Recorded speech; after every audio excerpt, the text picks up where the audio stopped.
그 어떤 사도들보다도 더 우리 기독교 역사에 큰 영향력을 남긴 사람은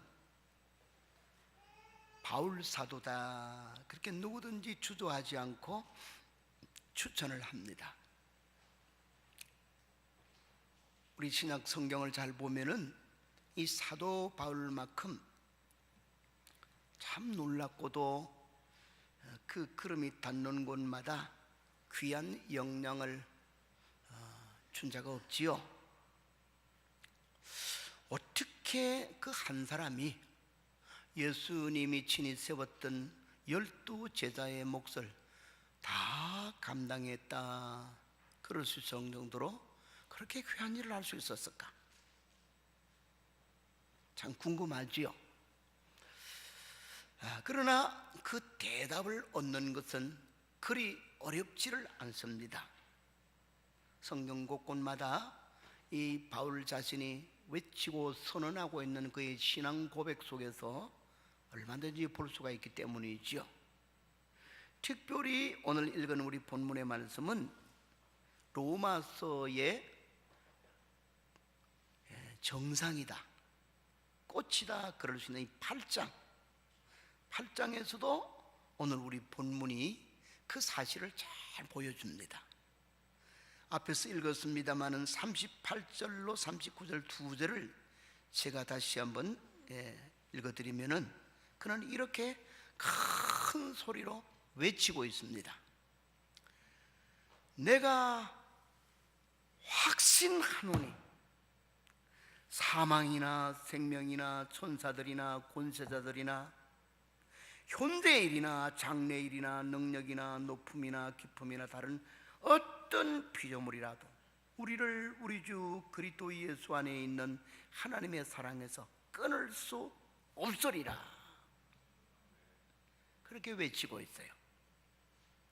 내가 확신하노니, 무엇을 확신했다고 그렇게 크게 외치는 것일까요? 이것이 확신 넘치는 이 바울의 신앙이고, 이 확신 넘치는 바울의 신앙이 그의 사역에 어떤 상황 속에도 백절불굴의 신앙 자세를 갖게 했고, 그 신앙 자세는 앞에 말씀드린 것처럼 그의 발걸음이 닿는 곳마다 큰 영향을 주었고 많은 기독교의 열매를 맺은 줄로 믿으시기를 바랍니다. 오늘은 이런 바울의 확신의 신앙을 우리가 한번 자세히 살펴보면서 여러분과 저의 2019년을 다름질하는 신앙의 본보기로 삼을 수 있기를 바랍니다.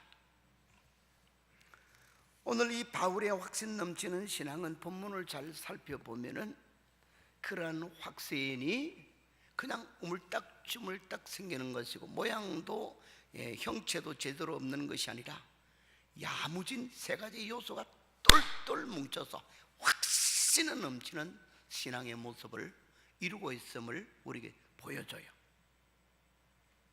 첫째는 이 확신의 근거가 무엇인가 하는 모습을 그의 고백 속에서 보여줍니다. 즉 바울은 무엇을 그의 신앙의 확신의 근거로 삼았느냐, 그 말. 좀 쉽게 말하면 무엇을 그렇게 담대하게 확신했다고 말하느냐, 그 말이. 그건 우리 본문 속에 몇 번 반복이 돼요. 35절을 바라보면은 누가 우리를 그리스도의 사랑에서 끊으리요. 37절 이 모든 일에 우리를 사랑하시는 이로 말미암아 넉넉히 이기느니라. 39절 우리 주 그리스도 예수 안에 있는 하나님의 사랑에서 끊을 수 없느니라. 다 나왔지요. 바울이 그 확신신앙의 밑바탕 근거로 삼는 것을 하나님의 사랑, 하나님의 아들이신 그리스도의 사랑, 하나님께서 그 아들 예수 그리스도를 통해서 보여주신 사랑이라, 이렇게 말을 해요. 물론 우리의 신앙은 하나님이 주시는 모든 말씀, 교훈과 언약이죠. 계명과 언약이, 이 모든 말씀에 확신을 둬야 되겠는데, 이런 하나님의 교훈과 약속으로 주어진 모든 말씀은 한마디로 말하면은 하나님께서 예수 그리스도를 통해서 당신의 사랑을 보이고 있는 진리예요. 그래서 신약 성경은 특별히 무엇을 말하느냐? 아무 자랑할 것 없고 내세울 것 없는 죄인들인 우리를 향해 하나님이 그리스도 예수 안에서 우리를 향해 사랑한다, 그렇게 말씀해 주는 줄 믿으시기를 바랍니다. 바울이 확신한 신앙의 근거는 바로 이것이에요. 예수 그리스도 안에 있는 모든 자들을 향해서는 하나님의 사랑은 불변적이고 분명한 사실이다, 이 말. 이 사실을 가장 중심적으로 말씀해 주는 것이 우리가 암송하고 있는 요한복음 3장 16절이죠. 하나님이 세상을 이처럼 사랑하사 독생자를 주셨으니 이는 저를 믿는 자마다 멸망하지 않고 영생을 얻게 하려 하심이라. 이게 신약 성경의 요절이. 오늘 본문에서도 바울 사도는 그 사랑의 확신을 좀 더 이야기하기를 32절에 보면, 자기의 아들을 아끼지 아니하시고 우리 모든 사람을 위하여 내주시니가 어찌 그 아들과 함께 모든 것을 주시지 않겠느냐. 예수님을 우리에게 주시면서 사랑한 사랑은 그 이상 다른 어떤 것으로 가지고는 더 표현할 필요도 없고 더 있을 수도 없는 극한의 사랑인 것을, 최대치의 사랑인 것을 말씀해 주면서, 그 사랑을 굳게 믿는 자는 그 아들도 아낌없이 주신 하나님의 이 기초가 되고 근본적인 사랑 위에서 얼마든지 삶에 만나는 이런저런 역경에서 필요한 은혜를 받을 수 있다, 이런 사실을 이야기하고 있지요. 요한 1서 4장 10절에는 사도 요한이 우리에게 주는 이런 사랑에 대해서 소개를 합니다. 사랑은 여기 있으니 우리가 하나님을 사랑하는 것이 아니요 하나님께서 먼저 우리를 사랑하사 우리 죄를 위해서 화목제물로 그 아들을 보내셨음이니라. 그렇지, 우리는 하나님의 존재도 몰랐는데 어떻게 하나님을 사랑해요? 아직 우리가 죄인 되었을 때 하나님은 그 아들을 우리 위해 주시면서 당신의 사랑을 확증해 줬다. 로마서 5장 8절에 나오는 말이죠. 우리가 아직 죄인이었을 때, 죄인이면서도 죄도 모르고 죄인이면서도 우리를 지켜보시고 심판하실 하나님의 존재도 모르고 살아가는 그 우매무지하고 미련한 짐승 같은 우리들인데도 불구하고 하나님은 자기의 외아들을 우리에게 보내주시면서 우리를 사랑하시는 가슴을 열고 있는 분이신 것을 확정 도장을 쳐주셨다, 이렇게도 말을 합니다. 예수님도 친히 자기가 우리를 사랑하는 사랑을 직접 말씀하시기를 요한복음 15장 9절로 10절에 이렇게 말하죠. 아버지께서, 하나님 아버지께서 나를 사랑하는 것처럼 나도 너희를 사랑했다. 그러므로 내 사랑 안에 거하라. 이 포도나무 비유에서 나오는 결론 부분의 이야기죠. 나도 너희를 사랑했으니 내 사랑 안에 거하라. 자기 사랑 안에 거하는 자는 하나님 아버지의 사랑도 받고 한 예수님 자기 사랑도 받을 것이다, 그렇게 말씀을 해줍니다. 사랑하는 성도 여러분, 여러분과 저의 신앙의 확신은 무엇을 근거로 하는 것입니까? 이것은 우리의 확신의 근거로 영원 불변하는 것인데, 예수 그리스도 안에서 보증해 주시는 하나님께서 나를 사랑하신다는 사랑의 근거이신 줄로 믿으시기를 바랍니다. 이전 찬송에는 없었는데 새롭게 나온 우리 개정판의 찬송가에 171장에 이런 찬송이 나오지요. 하나님의 독생자 예수 날 위하여 오시었네. 이렇게 해서 나가는 찬송의 2절, 주 안에서 거듭난 우리 기뻐하며 찬양하리. 가슴 속에 넘치는 확신, 우리의 가는 길에 소망 넘치네. 살아계신 주 나의 참된 소망, 두려움이 사라지네. 사랑의 주 내 갈 길 인도하니 내 모든 삶의 기쁨 널 충만하네. 확신 넘치게 해주시는 근거가 뭐냐? 남녀노소 빈부귀천 과거를 묻지 아니하시고 그리스도를 향해 당신의 가슴을 쫙 이루는 십자가를 통해서 이 죄인들을 향해 누구든지 그리스도 안에서 하나님께로 오는 자는 하나님은 단 한 사람도 내치지 않고 우리를 수용하시며 사랑해 주신다고 말씀하는 것을 잊지 마시기를 바랍니다. 누가 뭐라 그러고 세상이 어떻게 변할지라도 그 하나님의 사랑은 우리로 확신하게 하는, 확정시켜주고 보증해 주시는 사랑의 근거, 사랑이신 줄, 믿음의 근거가 되는 줄 믿으시기를 바랍니다. 두 번째로 이 바울은 무엇을 두고 이렇게 신앙의 확신을 가지느냐? 우리 본문을 잘 살펴봐라 보면은 이 확신은 꼭 소유해야 되는 이유가 뭔가? 신앙 확신의 이유가 무엇인가? 신앙 확신하는 신앙을 가져야 될 이유가 무엇인가? 이걸 말씀을 해요. 사람들에게 귀한 것을 줘도 그것이 자기에게 얼마나 소중한 것인가 이유를 모르면은 주나 마나요. 내일 모레 되면 설들 명절 맞지요? 우리 연세 주신 분들은 손주들한테서 세배받고는 그동안 모아놨던 삼짓돈 가지고 세뱃돈 내줄 거예요. 부모들도 자식이 이렇게 하겠지만은 절 한 번 한다고 그냥 쑥쑥 내주지 마세요. 잘못하면은 그 꼬마들한테 사기당해. 때로는 또 한 단계 더 나가서 얼마 줄까? 이런 물어보는 사람도 다 있어요. 그럼 여러분 쉽게 생각하면 안 됩니다. 요 사이 애들은 단가가 높아서 여러분이 마음에 정하고 있는 것이 한 10배는 불러요. 그러니까 얼마 줄까도 묻지 마세요. 잘못하면 저 수작에 넘어갑니다.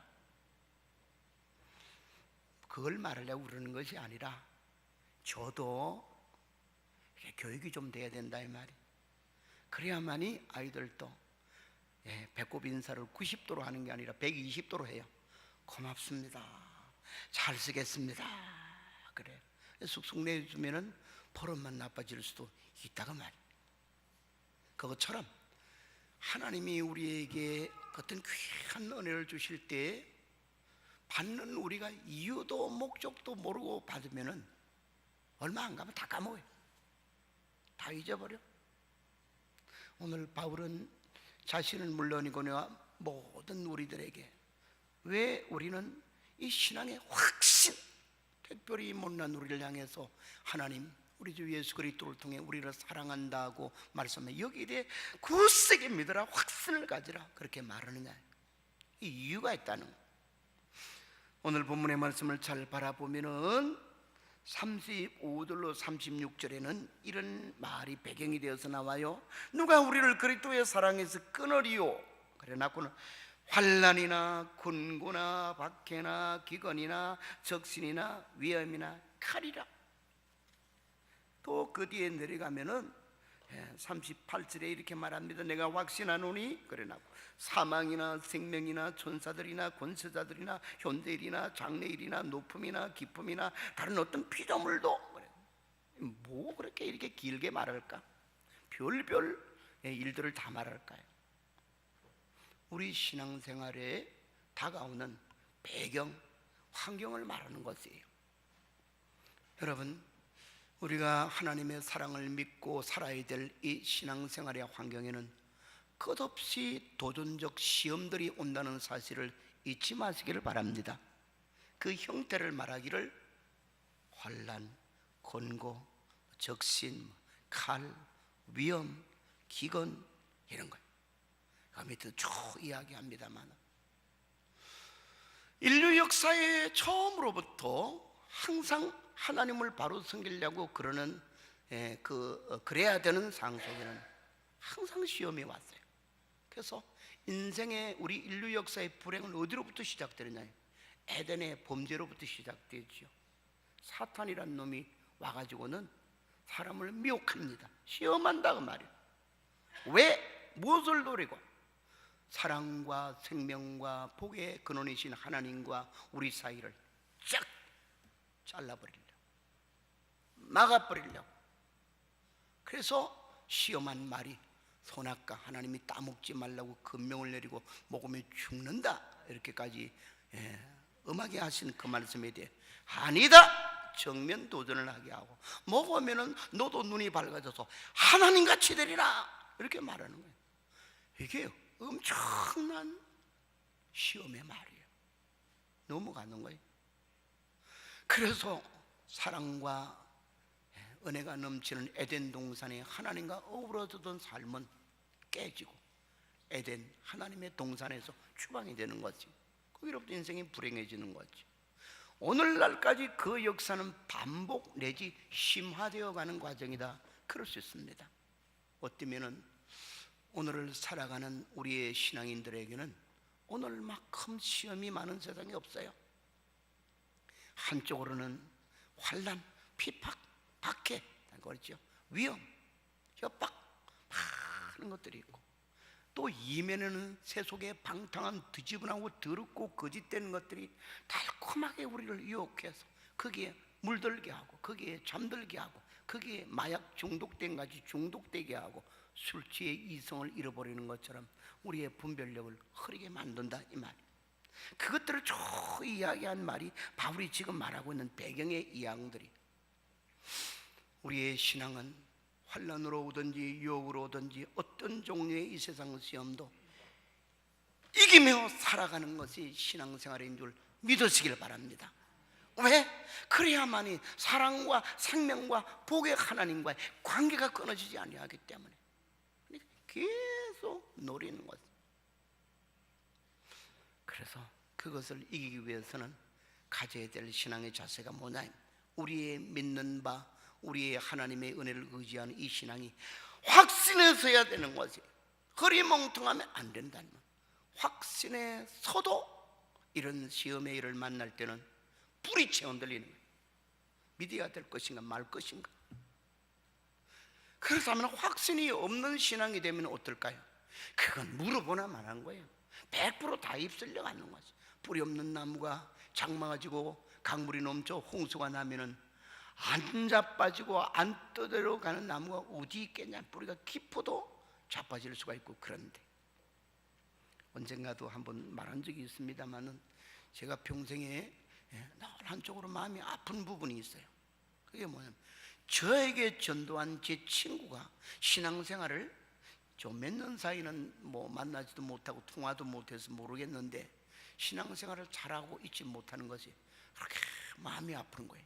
제게 직접 예수님을 전해주고 제 손을 잡고 교회로 이끌어가고 처음 신앙생활에 엄청난 도움을 준 친구가, 그는 시골에서 공부를 했고 저는 서울에서 고등학교 시절 공부를 했는데 일주일에 한 번 이상으로 그래 편지를 보냈어요.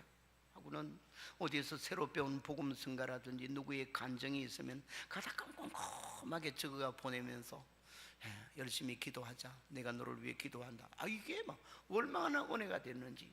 방학만 오면은 빨리 가서 목을 안고 기쁘게 만나보고 싶은 사람이 누구냐예요. 이성의 친구가 아니라 그 친구예요. 그래서 한 2, 3년 지나서 제가 방학을 맞으면서 이번에 가면은 그 이름이 용호인데, 용호야 하고 목을 껴안고 비비고 한번 그 기쁨의 죄를 나누겠다 생각하고 내려가는데 만났어요. 그래서 맘먹었던 거죠. 용호야 이러니까 뒷걸음질을 지가 피하는 거예요. 눈동자도 이상렬하다는 표정을 지으면서 감을 잡았지. 이게 신앙에 뭐 문제가 있구나. 웬걸 뭐 이야기를 나눠보니까 교회를 잘 안 가요. 어쩌다가 부모가 다 믿으니까 이것도 하고 다 해. 할 것 다 하고 다니는 거예요. 그래서 많은 전도를 받은 사람이 권고도 하고 기도도 해주고 편지도 보내고 그랬는데 상당히 오랫동안 신앙생활을 제대로 안 한다는 이야기를 들었어요. 각설하고 신앙생활 잘했던 사람이 기도 얼마나 많이 했는지 성경도 막 달달달달달 외웠어요. 확신을 가지고 있는 신앙이었죠. 그런데 오늘날부터는 제가 그때 내려가서 물었어요. 너는 네가 내게 전도할 때 가졌던 그 뜨거운 마음인 하나님의 체험케 하신 그 은혜를 안 믿냐? 뭐 그런 건 뭐 그냥 뭐 장난 같은 건데 뭐 이러는 거예요. 그 정도로 흐려지는 거예요. 확신을 가져도 견고한 확신을 똑바로 가져야만이 다가오는 모든 시험을 이길 수 있는 줄 믿습니다. 시험을 이기는 신앙이 승리하는 신앙이 바른 신앙이지, 시험에 자빠지면 아무 소용이 없어. 나무를 심어놨으나 뿌리가 깊지 못해서 자빠져 떠내려가면은 그 나무 심어 있는 게 무슨 소용이냐면 바람이 불어도 장마가 지어도 물결이 흘러도 안 자빠지고 안 떠내려가야 나무의 역할을 바로 하는 것이잖아요. 그냥 확신조차 없으면 물어보나 마나한 것이 돼요. 오늘 바울 사도는 우리에게 다가오는 신앙의 절개를 끊게 하고 하나님과의 관계를 멀어지게 만들고 하나님 앞에 내 아름다운 신앙의 발자취를 걸어가는 길을 막는 시험들을 이기는 비결이 되게 하기 위해서, 그래서 우리에게 확신신앙, 특별히 환난 중에도 하나님의 사랑은 변함이 없다, 시험이 와도 그 중에 하나님의 그 사랑은 변함이 없다는 것을 굳게 믿고 주님을 의지케 하는 것이 이 확신을 가져야 될 이유가 되는 줄 믿으시기를 바랍니다. 더 하나 더 나아가면 우리는 시험만 이기는 자가 되는 것이 아니라 이제는 하나님의 자녀가 되었으니까 어떤 환경 속에 절망적이고 아직도 그런 꿈을 갖기 힘든 상황 속에서도 꿈을 가지는 사람이 되어야 된단 말이에요. 나 하나님 앞에 한 번밖에 없는 이 소중한 나의 인생을 아름답게 꽃피워서 뭔가 열매를 아름답게 남겨야 된다. 내 발걸음의 흔적을 멋있게 남겨야 된다. 다 조건이 좋고 환경이 좋으니까 편안하게 간 것이 내 인생의 성공이 아니에요. 이런저런 시험이 있어도 다니엘과 에스더와 이런 신앙의 사람들의 배경처럼 목숨을 내걸고 죽으면 죽으리다는 상 속에 들어가도 믿음을 다 지킴으로 그 잠깐에 있는 내 생의 발자취는 하나님 앞에 아름다움을 딱 도장을 찍어놓고 간다고 말이에요. 이런 우리의 꿈과 이상을 가지고 믿음의 목표를 향해 다름질하고자 하는 우리의 삶에는 계속 또 시험이 다가오는 거죠. 그 이걸 이루지 못하도록. 그러나 하나님의 사랑에 깊이 뿌리를 두고 확신을 가진 우리의 신앙은 그 모든 역경도 이기면서 하나님을 영화롭게 하는 꿈을 이루어갈 수 있는 줄로 믿으시기를 바랍니다. 우리가 세 번째로 생각해야 될 문제가 있습니다. 세 번째는 바울의 신앙의 확신은 어떻게 활용을 해야 되는가를 우리에게 암시적 교훈으로 우리에게 주고 있어요. 저는 가끔 생각하기를 이 확신의 신앙, 확신의 신앙만이 아니라 신앙은 다 그래요. 뭐냐? 이걸 가지고 이 세상을 살아가도록 하는 하나님이 영적인 도구로 주신 거예요. 그걸 세분화하면은 믿음의 요소가 되는 뭐 기도라든지 찬송이라든지 다 뭐냐면 영적인 하나님이 우리에게 주신 도구요. 에베소서 6장의 이야기를 빌리면 또 이것이 무엇이냐, 영적인 무기가 되기도 해요. 그래서 확신의 신앙은 어찌 보면 하나님께서 우리의 손에 들려주시는 귀한 복음, 칼이다, 한 자리 칼이라서 내게 다가오는 시험의 모든 세력을 향해서는 단숨에 내리칠 수 있고 물리칠 수 있는 무기로 써야 되는 거죠. 때로는 꿈을 가꾸고 또 하나님의 영광을 위해 귀한 열매를 맺어가고 이런 적극적인 삶을 위해서는 농사 짓는 사람이 활용하는 농기구 같은 것이 되는 거지. 물어봅시다. 아무리 좋은 칼이라도 창고 안에 넣어놓고 사용을 안 하면 어떻게 될까요? 녹슬고 못 쓰게 돼요. 아무리 편리한 농기구일지라도 사용을 안 하면 어떻게 될까요? 녹슬고 못 써서 나중에는 고장나는 것이 되어서 못 쓰는 거지. 그래서 이 확신의 신앙은 점점 잘 효과를 발휘하고 잘 가지는 비결이 뭐냐면 사용하는 믿음의 방법을 잘 가져야 된다 하면 잘 써먹는 방법. 하나님의 사랑에 대한 확신의 이 영적인 도구는 어떻게 하는 것이 가장 유용하게 잘 쓰는 것일까요? 사랑의 믿음, 하나님의 사랑을 굳게 확신하는 믿음은 일부러 유도적 질문을 했는데 앞에 강조한 말로 하나님의 사랑에 대한 확신의 믿음은 사랑으로 사용하는 것이 그 위에 어떤 방법으로는 사용이 안 돼. 진정한 방법이 아니에요. 사랑은 사랑으로 다루는 거지. 믿으시면 아멘. 우리 성경에서 친구야 어디든지 우리의 신앙을 다른 말로 바꿔서 명령을 주는 것이 무엇이냐? 사랑하라는 거예요. 누구를? 우리 믿음의 대상인 하나님과 우리의 믿음의 대상인 예수님을 향해. 그래서 구약의 요절이던 신명기 6장 5절은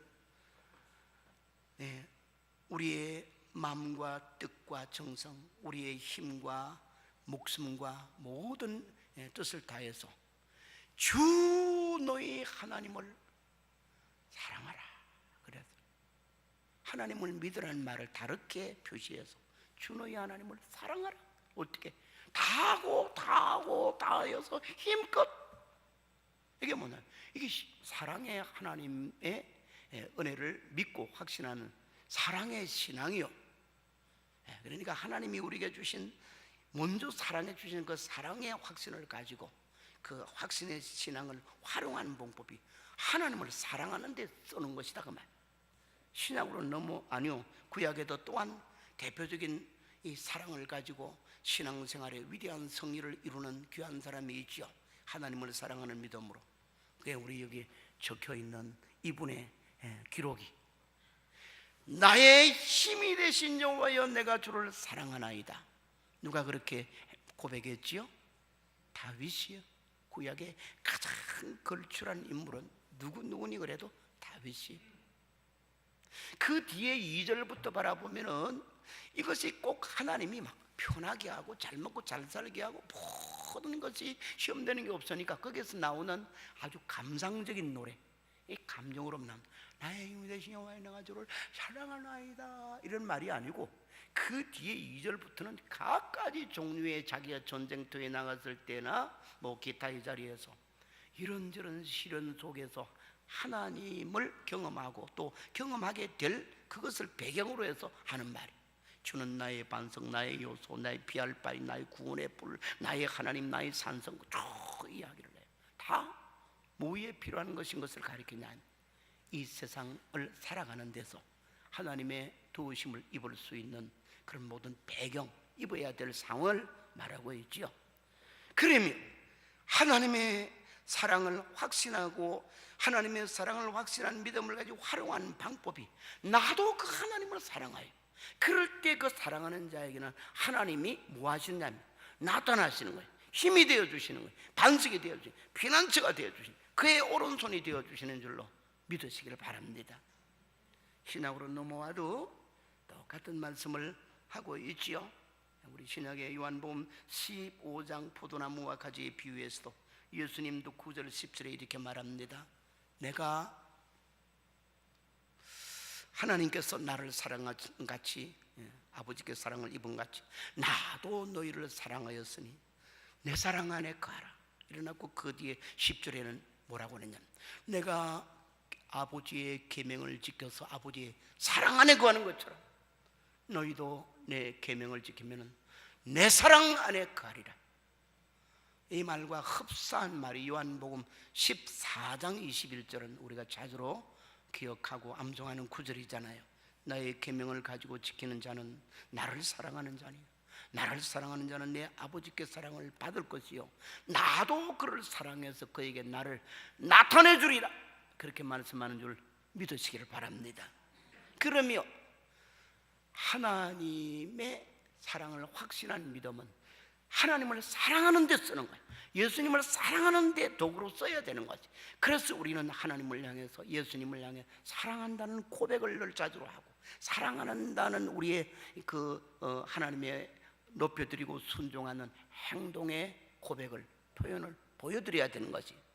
그럴 때 이전에는 그렇게 못 느꼈던 나를 사랑하는 사랑이 내 가슴 안으로 확 들어오면서, 그게 통해서, 왜? 하나님과의 만남이 있으니까 나를 사랑하는 것이 막 눈물겹게 느껴지는, 말로만 하는 고백이 아니라 이제는 온 몸으로 체험하게 해서 확신에 이르게 만들어주는 것이 되는 것이죠. 바울 사도는 그리스도를 대적하던 핍박자의 자리에서 다메섹 도상에서 자기를 극적으로 만나준 그리스도의 사랑, 강권해 주신 사랑에 감사해서 어디를 가든지 간에 그 사실을 이야기합니다. 그 사실을 고백하고 선언합니다. 회중들 앞이나 신문 받는 자리에서도. 즉 다른 말로 하면, 내가 예수 그리스도를 위해서 고난과 모든 시련이 있어도 기꺼이 내 생을 드리는 이유는 그가 나를 사랑했기 때문인 것을 내가 확신하기 때문에, 나도 그를 사랑하기 때문에 그렇게 이러한 길을 간다고 말씀을 해요. 우리 사도행전 26장에 바라보면은 바울이 베스도라는 로마의 총독과 베스도가 초청했던 갈릴리 북지방의 분봉왕이었던 헤롯 아그리빠라는 사람이 앉혀놓고는 바울을 신문합니다. 뭐 때문에 그가 고소를 당하고, 뭐 때문에 가이사 로마의 황제에게 호소했는가를 알아보기 위해 바울이 여러 말로 쭉 이야기하되, 자기가 다메섹 도성에서 예수님을 만나는 경험과 주님을 위해서 유대의 땅은 물론이와 아시아와 유럽 땅에 가서 복음을 증거한 이유를 쭉 대요. 전부 모든 긴 이야기는 한마디야. 나는 핍박자였는데 그 하나님이 예수 그리스도를 보내주어서 나를 만나 주셨다. 나를 당신의 도구로 삼아 주었다. 그래 내가 그 사랑에 감업해서 어찌 환난과 핍박과 어려움이 있어도 그를 위해 내가 헌신하지 아니할 수 있겠느냐, 이런 고백이요. 그럴 때 이 바울의 고백을 듣던 베스도라는 사람은, 이 바울이 아주 학식이 능한 사람인 거 잘 알거든요. 이렇게 말해요. 바울아, 바울아, 내 지식이 너를 미치게 했다. 너 미쳤구나, 이랬어요. 지금 이야기하는 이야기를 듣고, 그럴 때 바울은 이렇게 대답합니다. 내가 미친 것이 아니요, 참 바른 정신으로 일하게 하는 것입니다. 내 말이 당신이 듣기에는 미친 것까지 들릴지 모르지만, 말이 적거나 많거나 내가 이렇게 수갑차여서 끌려온 죄인이 된 것 위에는 다 나같이 되기를 원한다. 뭐냐? 주 예수 그리스도의 사랑에 미친 자가 되는 거다. 좋은 말로 하면. 그래서 그를 위해서 나도 어떻게 살까 하는, 그것이 내 오직 살아있는 중심이라는 것이. 우리 기독교 교회사를 봐보면은, 또 순교사라는 순교사 이야기를 들으면은, 사도 요한의 제자였던 폴리갑이라는 사람의 이야기가 나와요. 이것도 언젠가 설교시에 한번 소개한 적이 있습니다만은, 기원 70년에서 155년 사이를 살았던 이 초기의 사람입니다. 그가 그 서성했던 요한 사도의 신앙 정신을 잘 그대로 본받아 서머나 아시아이죠. 아시아 지역에 열심히 복음을 전하고 아시아에 있는 교회를 돌아보는 서머나의 감독이었습니다. 86세가 됐는데 이 핍박자들, 로마에 핍박하는 사람들에 의해서 그도 잡혀가게 되었습니다. 그를 잡아가는 호성관이 되는 호민관이 잡으러 와서 보니까 연세가 자기 아버지 뻘 되시는 86세의 노인이라서, 내가 당신을 잡으러 왔지만은 앞으로 다시는 이 예수 그리스도를 믿으라고 전하지 않는다면은 내가 안 잡아가겠습니다. 그러니까 그분이 이렇게 대답을 했어요. 나를 잡아가도 나는 그곳에서 예수를 전할 것이고, 나를 버려둬도 여기서 예수를 전할 것입니다. 안 잡아갈 수가 없죠. 잡아가서 마지막 심판관인 총독 앞에 끌려갔어요. 총독이 묻습니다. 아직도 예수 그리스도를 전하고 믿으라고 할 것이며 다닐 것이냐? 만약 그렇게 하면은 화형, 나무불에 태워서 죽이겠다, 이렇게 했어요. 그런데 그 양반이 이렇게 대답을 했어요. 그 어르신이, 그거는 내 일평생에 소원했던 거다. 옛날에 구약의 엘리야는 불마차를 타고 하늘로 올라갔으니 내가 이 화형을 당해 하늘나라로 가는 것은 불마차 타고 가는 것이 아니겠는가? 그래서 화가 가득 난 심판관이 빨리 처형을 시키라. 그러면서도 막상 화형시키려고 그러는 그 자리에서는 한 번 기회를 더 주겠다. 그 예수 그리스도를 내 입으로 부인하고 앞으로 그를 증거하지 않겠다 그러면 살려주겠다. 그럴 때 마지막 한 말이 이 말이에요. 내 86년 평생에 한 번도 내가 믿는 예수 그리스도는 나를 모른다고 하지 않는 나를 사랑하신 분인데 내가 86세 되어 죽을 날에 가까운 내가 무엇이 아쉬워서 그 예수님을 모른다고 부인할 수 있는가? 나는 정말 내 생명을 다하여 주 예수를 보내신 하나님을 사랑하노라. 그래도 순교의 제물이 됐대요. 그는 비록 죽었지만은 기독교 2000년 역사에 이 폴리감만큼 멋진 순교의 을을 심어주면서 많은 교인들의 가슴에 예수님을 사랑하고 하나님을 사랑하는 신앙, 이것을 불붙여준 사람이 없다. 그럴 정도로 참 위대한 신앙의 유산을 남겼어요. 모든 말을 끝맺고자 합니다. 여러분, 이제 2월은 사경의 달이고 또 내일부터는 구정 명절 기간이 되는데 성경을 가까이 하면서 하나님이 우리에게 그리스도를 통해 보여주신 사랑의 근거를 둔 사랑을 굳세게 믿는 확신을 가진 신앙인들이 되기를 바랍니다. 아울러 구정을 만났을 때 믿지 않는 집안 친척들 이런 사람들 만날지라도 우리의 믿는 바를 부끄러워하거나 감춰놓지 말고 베드로전서 3장 15절에 권면해 주는 것처럼 너희 마음에 그리스도를 주로 받아 거룩하게 하고 너희 속에 있는 소망에 관한 이유를 묻는 자에게 대답할 것을 항상 준비하라 하셨어요. 이 말씀 따라 우리는 언제든지 당신 뭐 맨날 첫날 만날 교회 다니고 예수 믿는다 그 야단이야 이유가 뭐냐? 그 이유는 내가 믿는 한 주님이 날 먼저 사랑하셨고 내가 믿는 하나님이 날 먼저 사랑했기 때문에 나도 그를 사랑하기 때문에 내 신앙, 내 삶을 이렇게 이끌어간다 하고 소신 있게 대답해 줄 수 있고 증거할 수 있는 우리 모두가 될 수 있기를 바랍니다. 하나님 감사합니다.